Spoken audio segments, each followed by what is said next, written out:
सभी बच्चों का स्वागत है। आज मैं आप लोगों के लिए BEd first year paper 4th B बड़ा ही इम्पोर्टेंट क्वेश्चन लेके आया हूँ और ये आपके अन्य जो टीचिंग सब्जेक्ट्स हैं शायद उसमें भी आपको मिलने वाला है।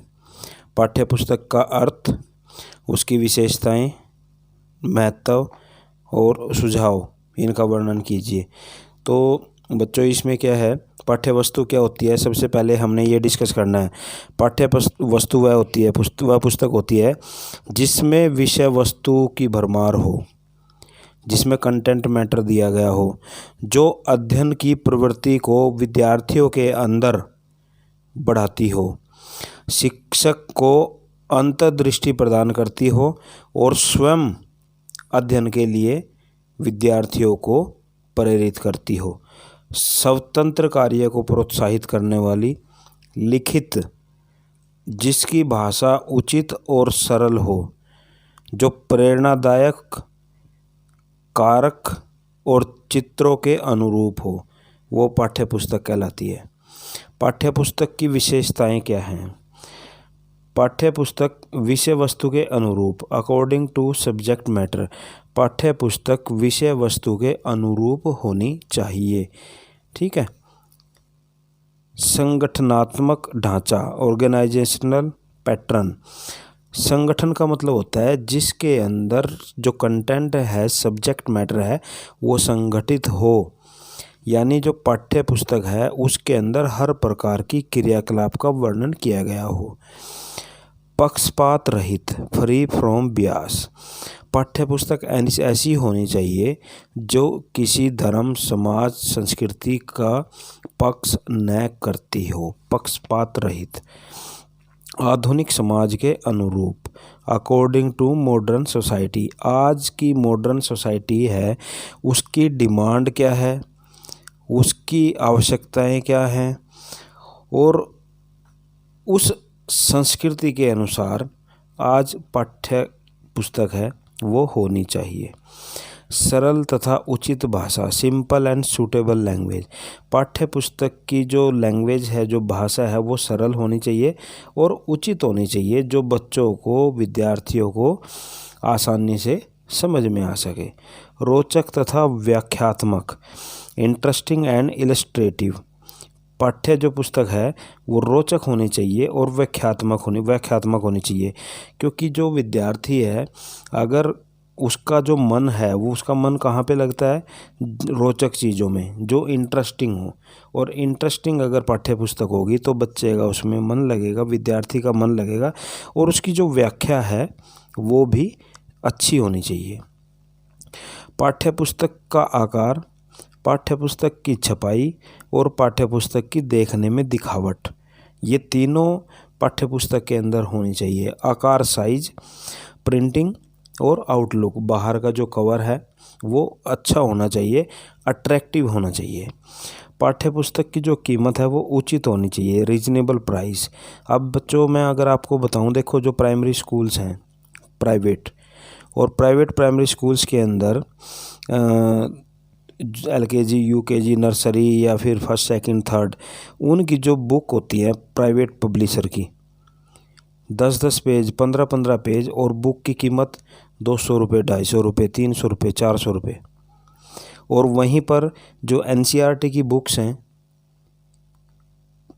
100 पेज की बुक 50 रुपये, 60 रुपये, 30 रुपये। तो यानी जो बच्चे फिर किसको उचित समझते हैं लेना, इसलिए जो पाठ्य पुस्तक हैं उनकी कीमत उचित होनी चाहिए।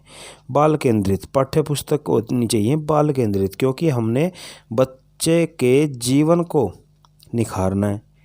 तो जो पाठ्य पुस्तकें हैं वो चाइल्ड सेंटर्ड होनी चाहिए, बच्चों के स्तर के अनुसार होनी चाहिए, अकॉर्डिंग टू पीपल्स लेवल। नवीनता, पाठ्य पुस्तक के अंदर नवीनता होनी चाहिए, जो भी नए टॉपिक, नए घटनाएं, नवीन जो मतलब घटनाएं घटती हैं वो पाठ्य पुस्तक के अंदर उनका समावेश होना चाहिए। भावात्मक एकता, इमोशनल यूनिटी, विद्यार्थियों को यूनिटी के अंदर बांध के रखना, पाठ्य पुस्तक के अंदर वो काबिलियत होनी चाहिए। दत्त कार्य और प्रश्नावली, असाइनमेंट एंड क्वेश्चनेयर। तो पाठ्य पुस्तक के अंदर दत्त कार्य असाइनमेंट्स और प्रश्नावली ये दोनों होने चाहिए। उसके बाद आ जाता है नीड एंड इम्पोर्टेंस।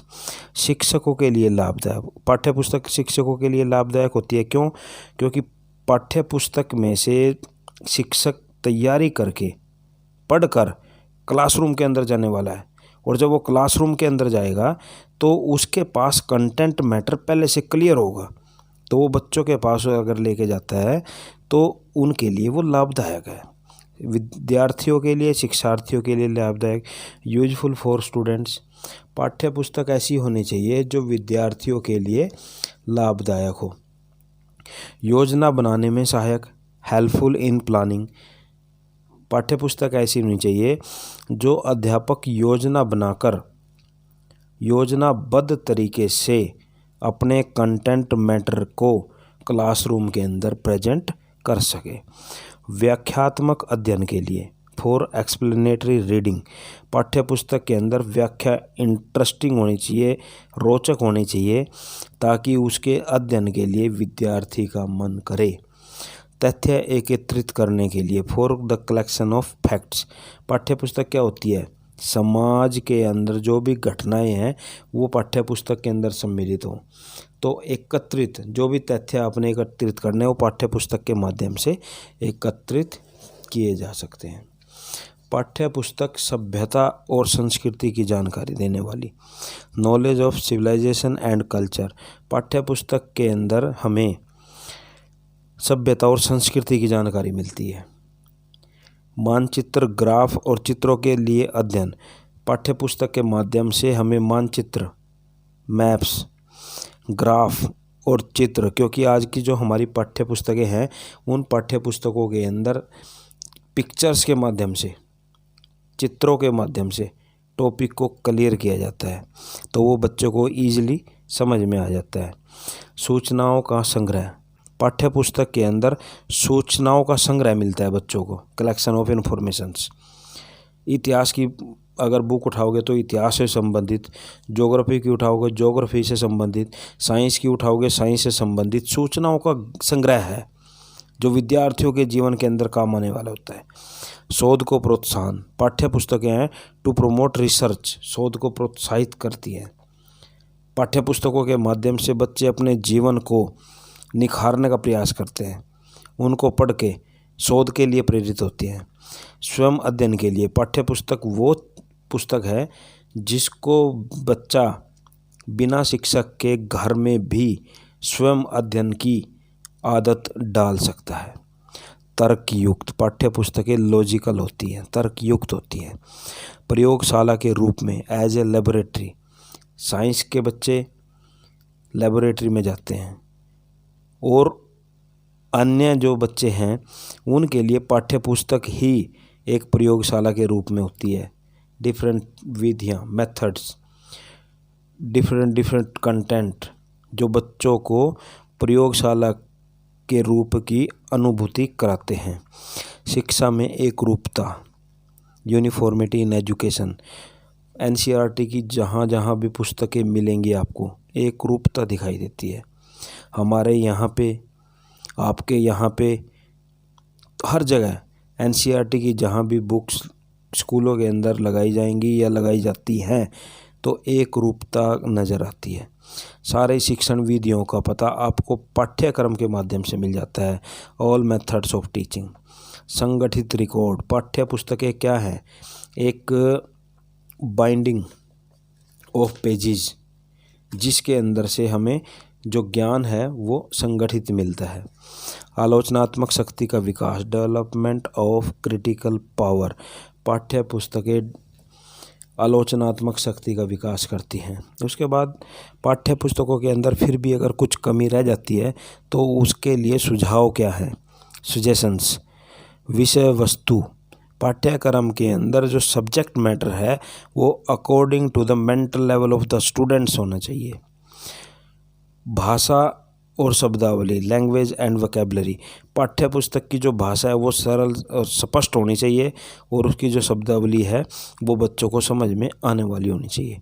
उचित संगठन तथा योजना, ऑर्गेनाइजेशन एंड प्लानिंग। पाठ्य पुस्तक की जो योजना है उसको संगठित हो और विद्यार्थियों के काम में आए, ऐसी होनी चाहिए। दृष्टांत, इलस्ट्रेशन, जो उसकी व्याख्या है वो दृष्टांत, उदाहरणों के माध्यम से होनी चाहिए।